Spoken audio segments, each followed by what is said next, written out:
Study Mates, kembali lagi bersama your study partner, Let's Study. Hari ini kita akan belajar tentang titik, garis, dan sudut, di mana kita akan membahas kedudukan, jarak, jenis, dan hubungan titik, garis, dan sudut.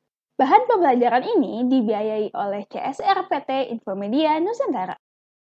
Kenalin, aku Rafahana Suraya Akhir, panggilannya Rafahana. Aku mahasiswa di Fakultas SAPPK Institut Teknologi Bandung, Angkatan 2023. Dalam UTBK SNBT yang lalu, nilai PK dan PM-ku masing-masing 814,33 dan 677,84, dengan rata-rata keseluruhan 764,58.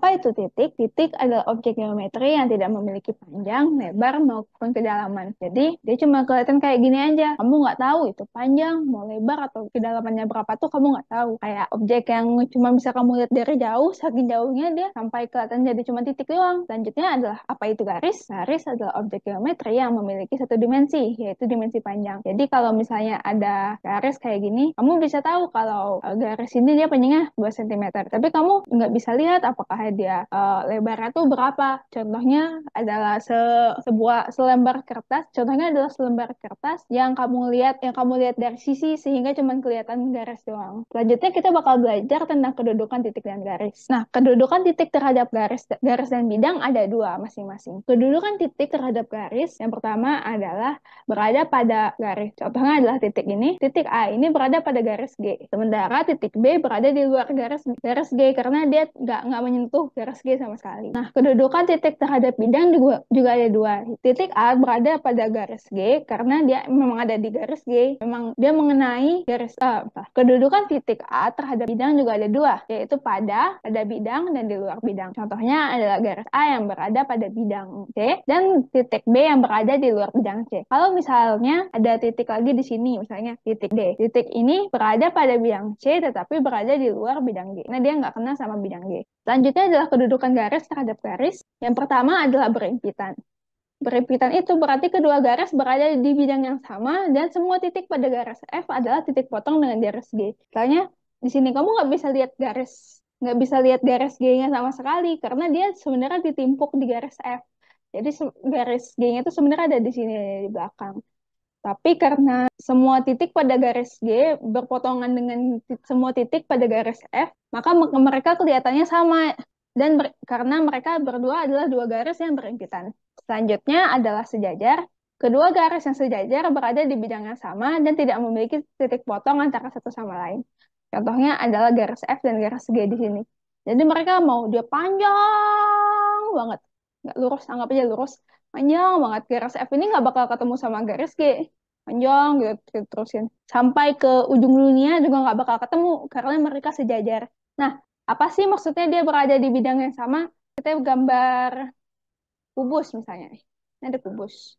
Kubus ya. Nah, garis yang bisa disebut sebagai garis yang sejajar adalah garis ini, yang di sini, dan garis ini.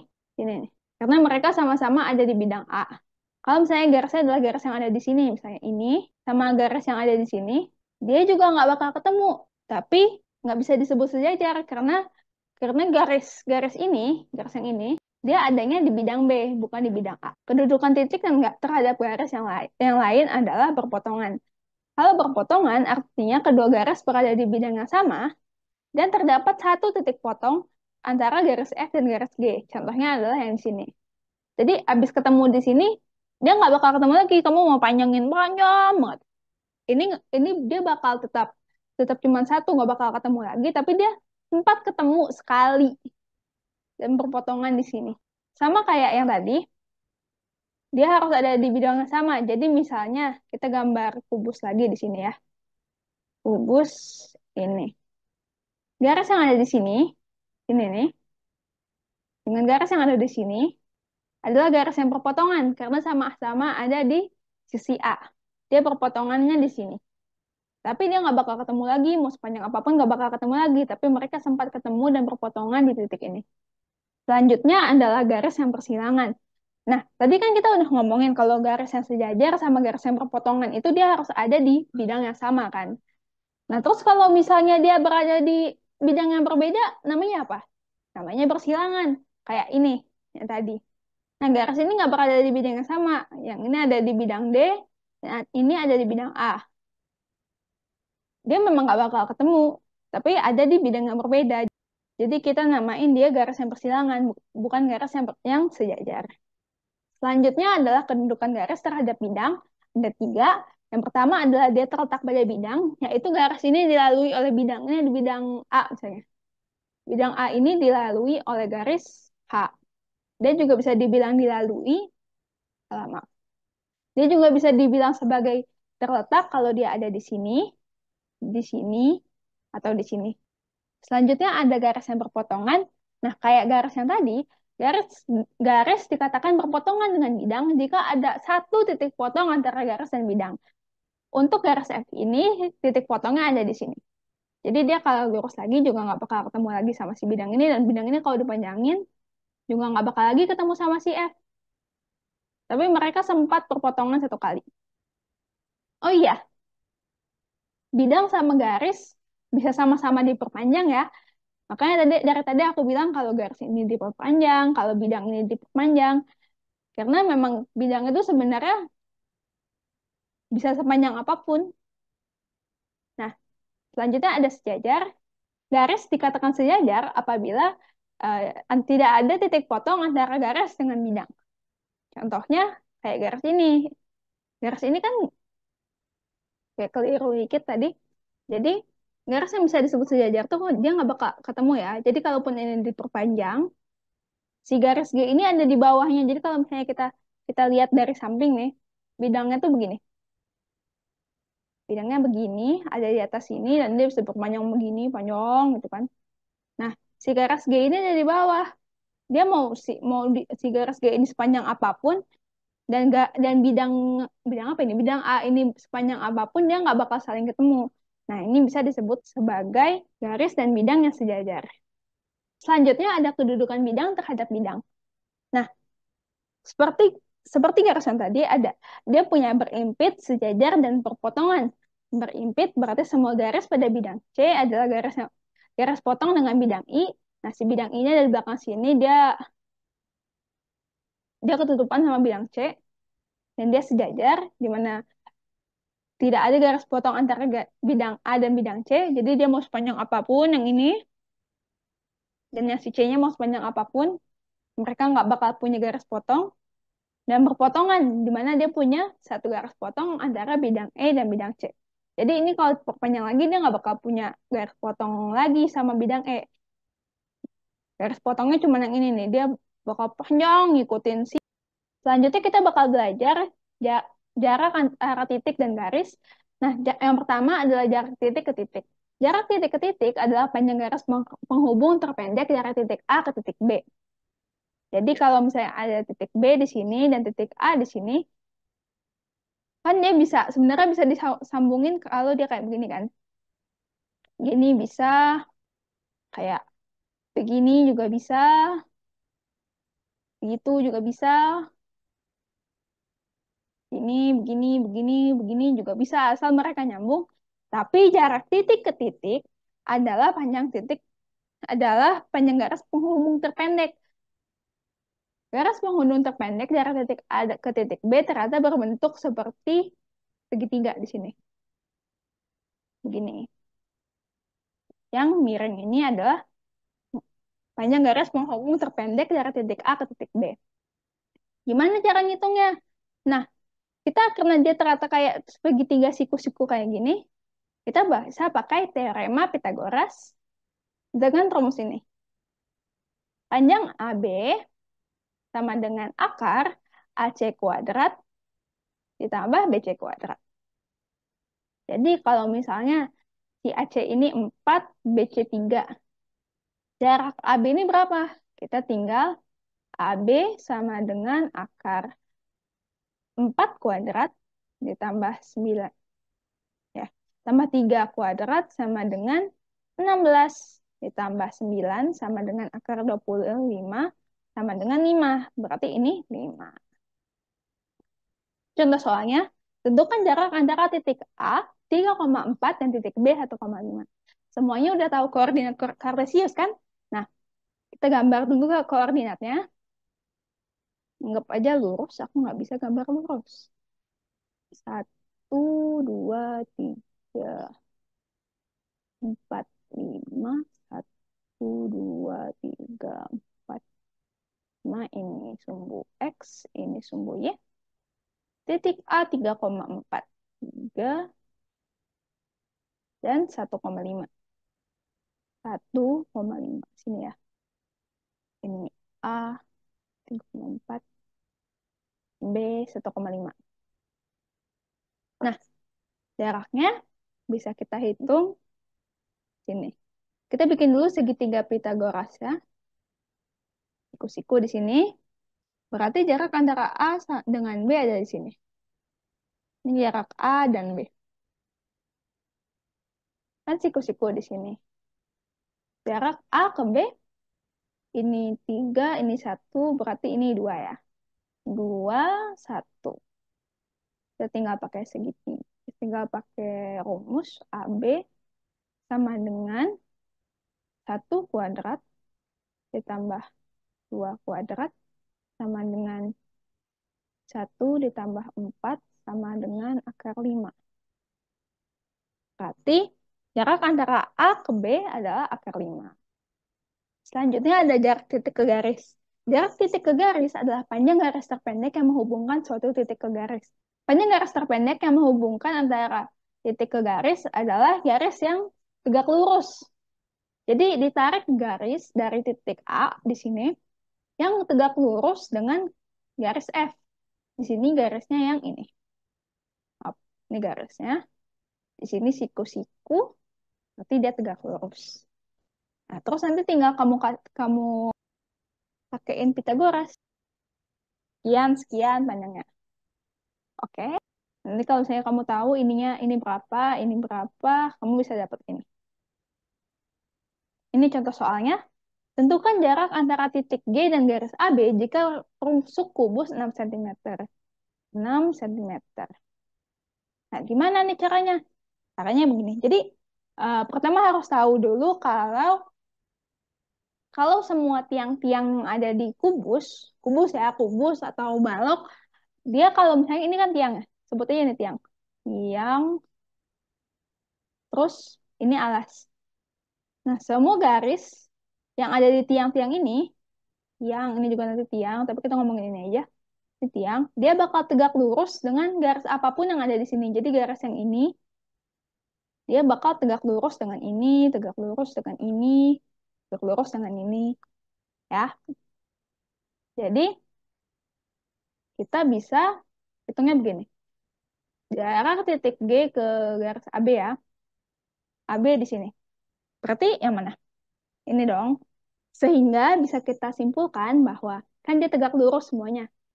Gimana cara terpendek? Nah, cara terpendek di sini nih. Ini kan dia bisa panjang terus. Itu dia sama dengan yang sini nih. Kita panjangin ke sini. Banget. Panjangin ke sini. Itu dia sama dengan panjang, ini kan A, B, C ya. Ini C. C berarti dia sama dengan panjang ini. Garis titik G ke titik B. Hitungnya, ini G, ini B, ini C. Saya tahu ini 6. 6 cm, 6 cm. Nah, ini cara cepat ngitung kubus ya. Kubus sebenarnya sama semua Pitagoras. Kamu bisa anggap dia ini 6 akar 1, 6 akar 1, sama dengan 6 akar 1 ditambah 1 sama dengan 6 akar 2. Jadi panjang rusuk, panjang jarak antara titik G ke garis AB adalah 6 akar 2. Jika persamaan garis diketahui, maka kita dapat menentukan jarak titik ke garis dengan rumus ini. D sama dengan AX ditambah BY tambah C mutlak dibagi akar dari panjang akar A kuadrat ditambah B kuadrat. Untuk soalnya, tentukan jarak antara garis Y sama dengan 5X min 4 dan titik A 3,1. Jaraknya D sama dengan mutlak A, B, C ini kita ituin persamaan garisnya ya. Berarti dia sama dengan 0 sama dengan 5x min 4 min Y. 5, 5x plus minus minus. Minus Y minus 4 dibagi akar A kuadrat, 5 kuadrat ditambah min 1 kuadrat. Si X sama Y di sini kita ganti sama koordinat titik A. Jadi ini 5 dikali 3 dikurangi 1 kurangi 4. Sama dengan 15 dikurangi 1 dikurangi 4 mutlak per akar 25 ditambah min 1 kuadrat 2. Kok 2? 1. Min 1 kuadrat 1. Sama dengan mutlak 10 per akar 26. 13 kali 2. 10. Nah, kita kali akar 26 di atas sama bawahnya, jadi 26 bagi 2, 5, bagi 2, 13. Sehingga jarak antara garis Y sama dengan 5x min 4 dan titik A 3,1 adalah 5 akar 26 per 13. Selanjutnya titik tengah. Titik tengah antara dua titik dapat ditentukan dengan rumus M titik tengah sama dengan X1 ditambah X2 dibagi 2, koma Y1 tambah Y2 bagi 2. Ini koordinatnya X, Y. Nah, soalnya tentukan titik tengah antara titik A 3,4 dan titik B 1,5. M sama dengan koordinat titik X yang pertama 3 ditambah 1 dibagi 2, koma 4 ditambah 5 bagi 2 sama dengan 4 dibagi 2, koma 9 bagi 2 sama dengan 2,4,5. Ini titik tengah antara titik A dan titik B. Ini adalah selanjutnya ada jenis-jenis sudut. Jenis sudut ada 5 ini sebenarnya. Ya, pertama sudut lancip, yaitu dia kurang dari 90 derajat. Kayak gini contohnya. Ini 90 derajat di sini, dia di sini. Sudut ini. Sudut yang di sini. Lalu ada sudut siku-siku yang tepat 90 derajat dan sudut tumpul yang lebih besar dari 90 derajat. Ini 90 nih. Terus ada selanjutnya sudut lurus yang tepat 180 derajat. Jadi dia lebih dia 180 derajat ya, dia 180 derajat kayak gini bentuknya, 180. Dan sudut refleks. Sudut refleks ini lebih besar dari 190 derajat. Jadi contohnya begini. Ini 180, dia yang ini. Ini sudut refleksnya. Selanjutnya ada hubungan antar sudut. Yang pertama sudut berpelurus, di mana jumlah dari kedua sudut adalah 180 derajat. Kayak ini, dia kan 30 derajat di sini 150 derajat. Dia totalnya 180 derajat membentuk garis lurus di sini. Nah, garis lurus di sini. Ini namanya sudut berpelurus. Lalu ada sudut berpenyiku, di mana jumlah dari kedua sudut bakal jadi 90 derajat. Kayak ini. Ini kan 45 derajat, ini 45. Total di sini bakal jadi 90 derajat. Sini 90 derajat. Selanjutnya ada sudut bertolak belakang, yaitu sudut yang menghadap berlawanan arah dan memiliki besar sudut sama besar. Contohnya ini, dia di sini ada dua garis.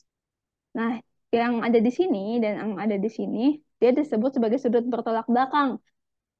Ukurannya bakal sama besar. Jadi kalau misalnya dia begini, di sini 45 derajat, di sini juga pasti 45 derajat. Ini contoh soalnya, kita disuruh menentukan besar sudut A dan B.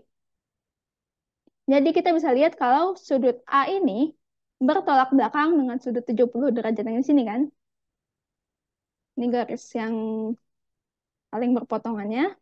Nah, kalau dilihat kayak gini kan sudut A ada bertolak belakang dengan sudut 70 derajat ini. Berarti sudut A besarnya juga sama 70 derajat. Terus selanjutnya, terus kita nyari sudut B gimana? Kan kita juga nggak tahu ini apa. Anggap kita nggak tahu ya. Karena kita juga nggak tahu ini apa. Nah, sebenarnya, nah kita bisa lihat dari sini. Ini kan ada garis ini dan garis ini. Nah, ini kan di sini 30 derajat. Di sini tolak belakangnya 30 derajat juga berarti. Nah, ini kan udah segede ini, udah 30 derajat sama 70 derajat. 100 derajat dong di sini. Ternyata di sini garis lurus. Garis lurus di sini berarti totalnya sama dengan 180 derajat. Berarti sudut B ini besarnya adalah 80 derajat. Sehingga bisa disimpulkan bahwa sudut A sama dengan 70 derajat, sementara sudut B sama dengan 80 derajat. Gambarnya nggak ada yang sesuai skala ya. Selanjutnya ada sudut antara dua garis yang bersilangan. Nah, ini garis yang bersilangan ini. Jadi, ini sebenarnya sudut sudut di mana ini ada dua garis sejajar nih. Garis ini sama ini sejajar. Nah, terus ada satu ada satu garis random yang tahu-tahu muncul, dia motong dua garis ini. Satu, dua.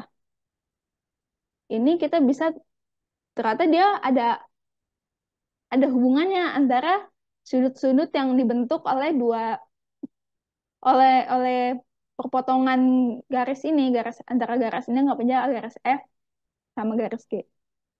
Yang pertama sahadap. Kalau sahadap, dua garis sahadap akan memiliki besar sudut yang sama besar. Contohnya yang ini, sudut A dan sudut 1, sudut D dan sudut 4, sudut B dan sudut 2, dan sudut 3 dan sudut C. Karena kalau kita lihat juga terpisah tanpa ada garis ini ya, dia bentuknya bakal sama nih, kayak begini, sama persis. Dimana ini bakal sama, ini bakal sama, ini bakal sama dengan ini bakal sama dengan ini sama dengan ini, dan ini sama dengan ini. Syaratnya, garis F dan G harus sejajar. Sejajar. Hubungan antara dua garis ini yang selanjutnya adalah sudut sepihak. Sudut sepihak akan membentuk total sudut 180 derajat. Sudut sepihak dibagi dua, sudut sepihak dalam dan sudut sepihak luar. Ini dibaginya sesuai dengan ini ya. Ini berarti bagian sini adalah bagian dalam, dalam. Ini bagian luar. Contohnya adalah contoh dari sudut sepihak luar adalah sudut A dan sudut 4 sama-sama di luar. Sudut B dan sudut 3 dan sudut B dan sudut 3. Selanjutnya ada sudut sepihak luar. Selanjutnya ada sudut sepihak dalam, yaitu sudut D dan sudut 1, serta sudut C dan sudut 2. Jadi kalau misalnya sudut A dan sudut 4 ini kita tambahin, hasilnya bakal 190 derajat. Misalnya, tadi kan kita dapat simpulkan kalau ini sama ya, A sama 1 ini sama. Jadi misalnya ini 45 derajat. Ini 45 derajat. Nah, ini kan kita bisa lihat kalau dia berpelurus di sini. Lurus kan? Berarti ini 135 derajat, 135 derajat. Terus ini bertolak belakang 135 derajat. Bisa hadap 135 derajat. Ini berpelurus 45 derajat, 45 derajat. Nah, sudut A sama sudut 4 kalau ditambahin bakal jadi 180 derajat. Sudut D sama sudut 1 kalau ditambahin bakal 180 derajat. Selanjutnya Ini ada namanya sudut sudut yang sepihak. berseberangan. Nah, sudut yang berseberangan akan memiliki besar yang sama. Tapi bedanya kalau sudut sehadap, tadi dia sama-sama ngadep ke sini kan? Sama-sama ngadep ke sini. Kalau sudut yang berseberangan, dia dia ya nyebrang gitu. Jadi, karena dia di sini, ini di luar sini kan? Dia nyebrang tut tut tut tut tut tut tut tut sama yang ini. Tadi ya, tadi kan udah kita lihat ya di sini tadi kita ini 45 derajat, ini 45. Sini 135 karena berlurus, 135 juga. Ini kan sehadap 45 derajat. Nah, ternyata dia juga 45 derajat. Nah, kita bisa lihat sudut C dan sudut 1 sama-sama 45 di sini. Berseberangan dalam. Sudut D dan sudut 2 sama-sama 135 derajat. Berseberangan dalam juga. Sudut A dan sudut 3 sama-sama 45 derajat. Berseberangan luar. Dan sudut B dan sudut 4 sama-sama 135 derajat. Berseberangan luar. Nah, ini ada contoh soalnya. Ini ada contoh soalnya. Tentukan hubungan-hubungan antar sudut dalam gambar di samping. Di sini kita bisa lihat sebenarnya potongan soal garis DA sejajar dengan BC ya. Nah, di sini garisnya ternyata ada 1, 2, 3, 4. Ada 4. Karena kita tahu DA sama BC karena kita tahu DA dan BC sejajar, kita bisa bagi jadi 2. Yang pertama DA dan BC, DA BC dengan EG di sini. E- Di sini kita bisa lihat kalau ini kan mirip-mirip sama gambar di slide sebelumnya. Berarti EA, apa ini namanya? Kita namain ya titiknya. Ini M, ini N. Nah, EMN akan memiliki sudut yang sama dengan ENC. Karena sama ya, saya tulis alfa, alfa. DM, DMN bakal sama dengan DMN bakal sama juga dengan EMA karena dia bertolak belakang dan BNG bakal sama juga karena dia sehadap dan bertolak belakang juga sama ENC ya. Jadi di sini alfa, di sini kebalik, kebalik namanya. Maaf. D, C. EMA bakal sepihak dengan BNG di sini. Dia sepihak berarti alfa ditambah beta sama dengan 180 derajat ya. Nah, karena ini sehadap, ini juga beta, ini bertolak belakang, beta, ini juga berseberangan dalam ya. Terus ini sehadap, ini beta. Ini beta, di sini beta. Nah, terus di sini ternyata dia kepotong sama garis HF di sini. Jadi kita pas kita ituin dulu, kita tandain dulu kalau ini sepanjang ini adalah besarnya beta. Sepanjang ini besarnya beta. Terus sebenarnya si beta-beta yang ada di sini, yang ini sama yang ini sebenarnya nggak bisa dibilang punya hubungan dengan satu sama lain karena ukurannya udah beda ya.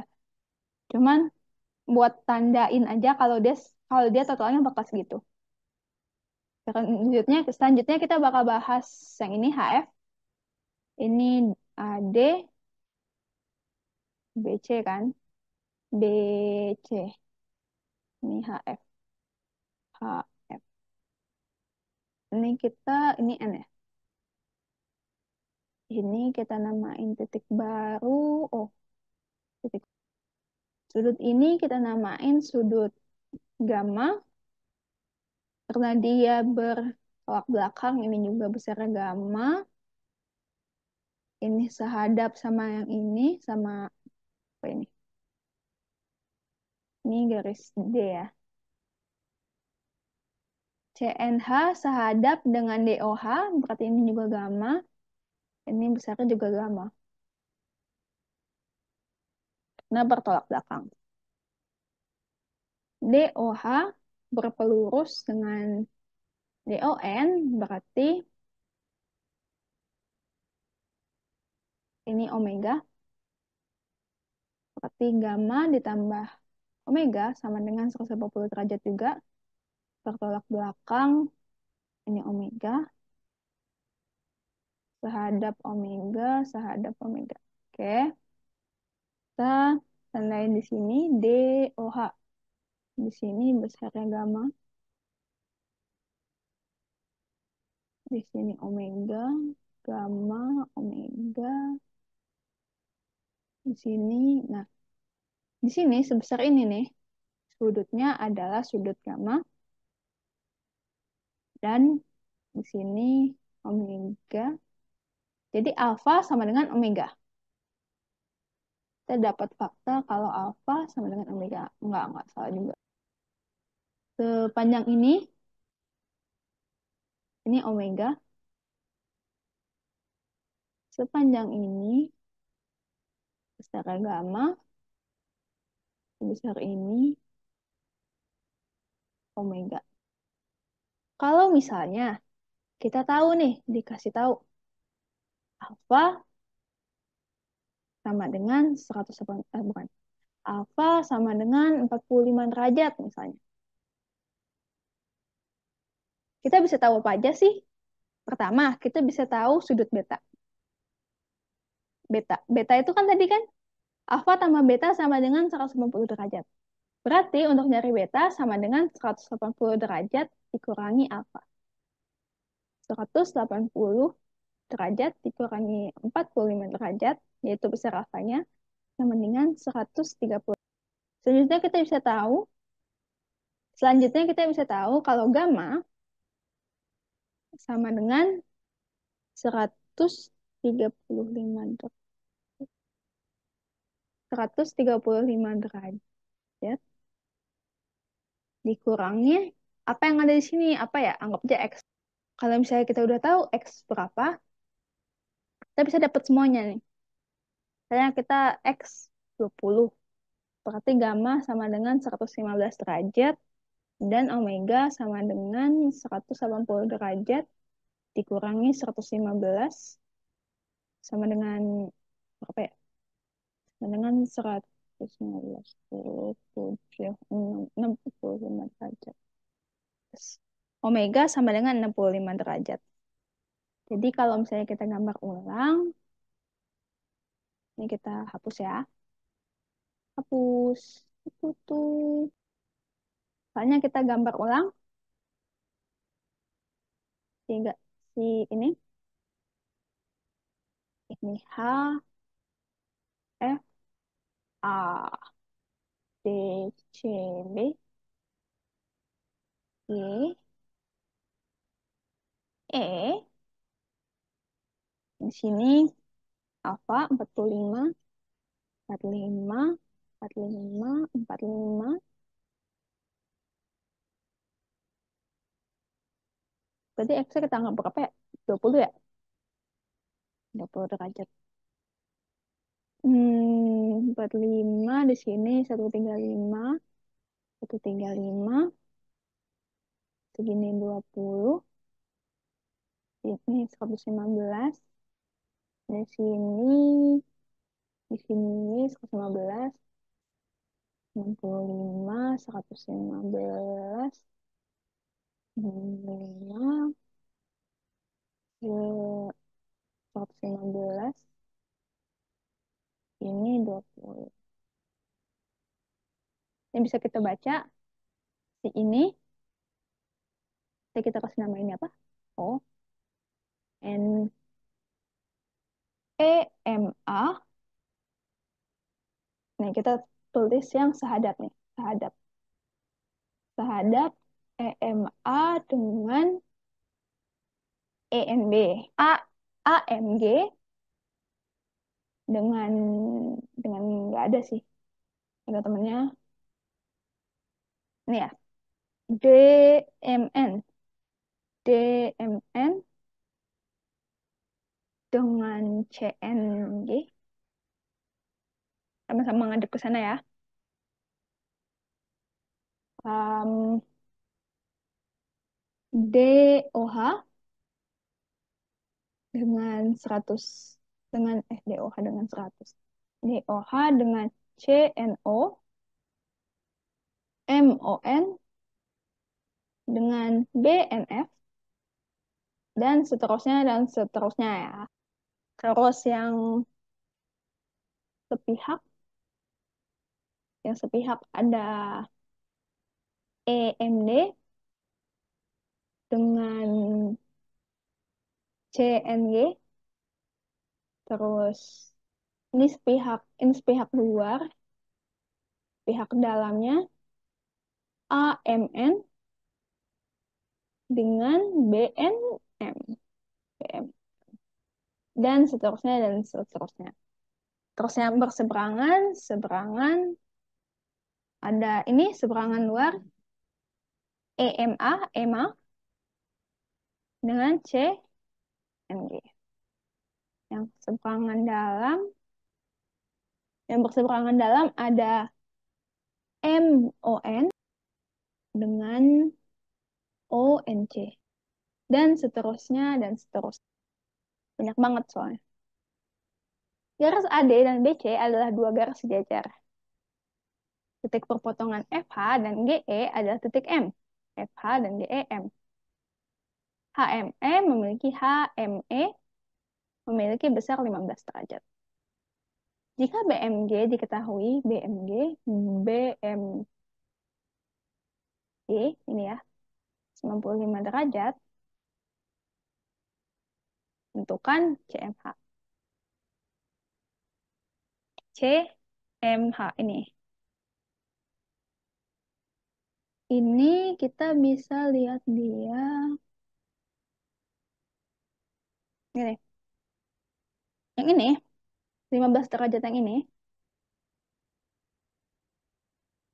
kan dia terbentuk dari dua garis perpotongan di sini. Kita bisa lihat kalau 15 derajat di sini, ternyata bertolak belakang dengan yang ini, berarti ini 15 derajat. Sementara CMD, dia bertolak belakang juga sama BMF yang ada di sini.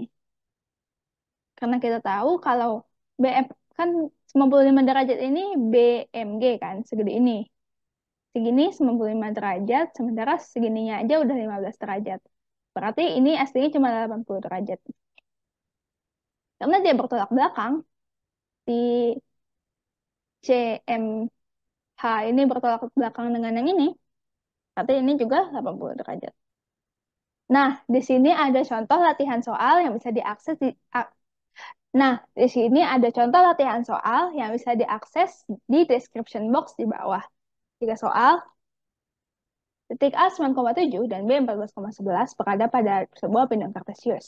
Jika ditarik sebuah garis dari titik A ke titik B dan dinamakan garis F, berapakah jarak garis F dengan sebuah titik yang berada di koordinat C 8,14? Ini 8,14 maksudnya, maaf. 13, 12, 11, 10, 9, 8, 7. 12, 11, 10, 9, 8, 7. Sumbu Y-nya. Artinya kita angkat ya. Sumbu X-nya. Sumbu Y-nya juga kita geser. Oh, enggak bakal muat. 14, paling jauh 14 ya. 1, 2, 3, 4, 5, 6, 7, 8, 9, 10, 11, 12, 13, 14. Maksudnya jangan. Jangan. 8 ya. 8, 8, 8, 7, 8, 9, 10, 11, 12, 13, 14, 8, 9, 10, 11, 12, 13, 14. 9,7. 9,7 di sini. 14,11. Kalian gambar koordinat kartesius yang benar, ini nggak muat aja. B, 8,14. Ya. depannya di sini, C. Kita tarik garis dari A ke B. Nah, kan kita sudah pernah belajar tentang persamaan garis. Persamaan garis bisa didapatkan jika dua titik diketahui koordinatnya dengan rumus Y min Y1 per X min X per Y2 min Y1 sama dengan X min X1 per X2 min X1. X min X1-nya, X1-nya 9 per X2-nya 14 dikurangi 9 sama dengan Y min Y1-nya 7 per 11 min 7. X min 9 sama dengan 5, X, X min 9 per 5 sama dengan Y min 7 per 11 min 7, 11 min 7, 4 per 4. Y min 7 per 4. X, X min 9 dikali 4 sama dengan 4X min 36 sama dengan 5Y min 35. Min 5Y sama dengan min 4X min 35 plus 36 sama dengan min 4X plus 1 sama dengan Y. Ini kita kali kali minus ya, kali minus 1 dibagi 5. Sehingga jadi Y 4 dikurangi 1 per 5. Ini persamaan garis F. F sama dengan Y sama dengan 4X min 1 per 5. Selanjutnya kita mau nentuin jarak. Selanjutnya kita mau nentuin jarak titik CE ke garis F yang ini. Berapa jaraknya? Dari C ke C aksen. Kita pakai rumus D sama dengan AX plus BY plus C mutlak dibagi akar A kuadrat ditambah B kuadrat. Sama dengan mutlak. Ini berarti kita pindahin ke ininya aja lagi ya. 5Y. 0 sama dengan 4X min 5Y min 1. 4, X-nya 8, ditambah BY. B-nya berapa? Minus 5.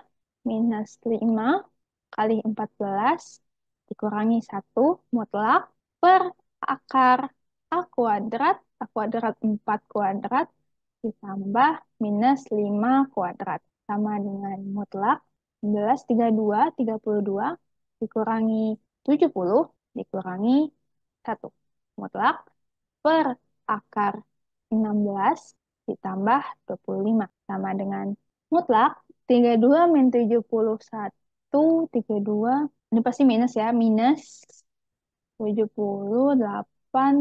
38 minus 38, kok 38? Di 39 minus 39 per akar 16 tambah 25, 16, 3, 41 sama dengan ini kan mutlak sama dengan 39 per akar 41. Kita kali dua-duanya atas bawah akar 41 sama dengan 39 akar 41 per 41. Ini jarak dari titik C, ke garis F.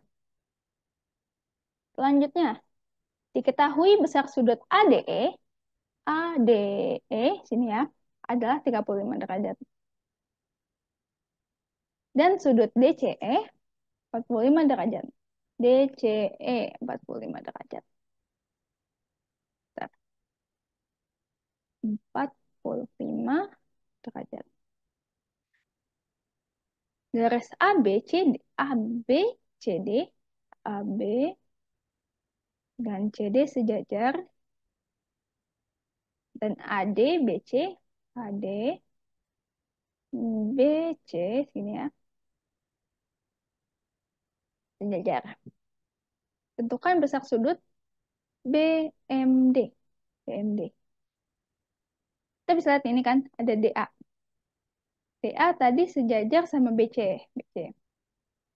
ketika ada garis yang motong di sini, ternyata di sini terbentuk 45 derajat. Berarti sudut yang di sini sehadap. Besarnya sama. Nah, di sini kan dia ada pepotongan lagi ya. Sekiannya tuh ada 35 derajat. Berarti sisanya, kan dia gini. Bentar. Kan dia 45 derajat di sini. Berarti karena dia berpelurus, 180 derajat dong. Ini berarti sisanya 100, ini 180 di sini, seluruh ini, dikurangi 45 derajat, itu 35. Berarti sudutnya di sini besarnya 135 derajat. Sebesar ini ya, 135 derajat kita tandain. Segini 135 derajat. Ini aja udah 35 derajat. Berarti ini 100 derajat. Ini 100 derajat. Selanjutnya, kan kita tahu juga AD, BC. Kok AD, BC? AB, BC. AB, DC sejajar.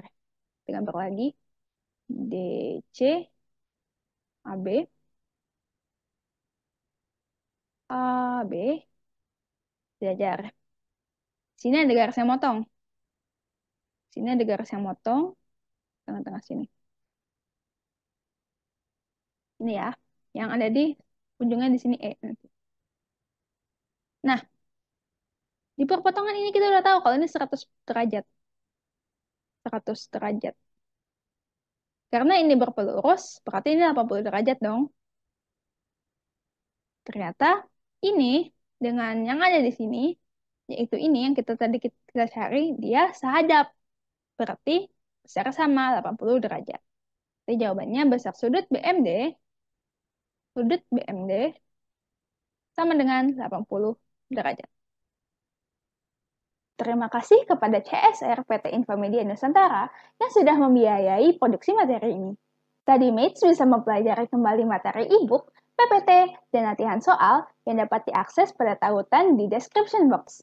Video bahan pembelajaran ini juga terdapat di playlist YouTube Let's Study. Kalian juga bisa mendukung Let's Study dengan berdonasi dengan nominal berapapun yang digunakan untuk mengembangkan platform Let's Study. Selain donasi dalam bentuk uang, Anda bisa membantu kami untuk membagikan platform Let's Study kepada teman ataupun masyarakat di sekitar Anda, serta jangan lupa memfollow akun sosial media Let's Study. Terima kasih. Sampai jumpa di video berikutnya. Semangat! Thank you for watching. See you in the next video.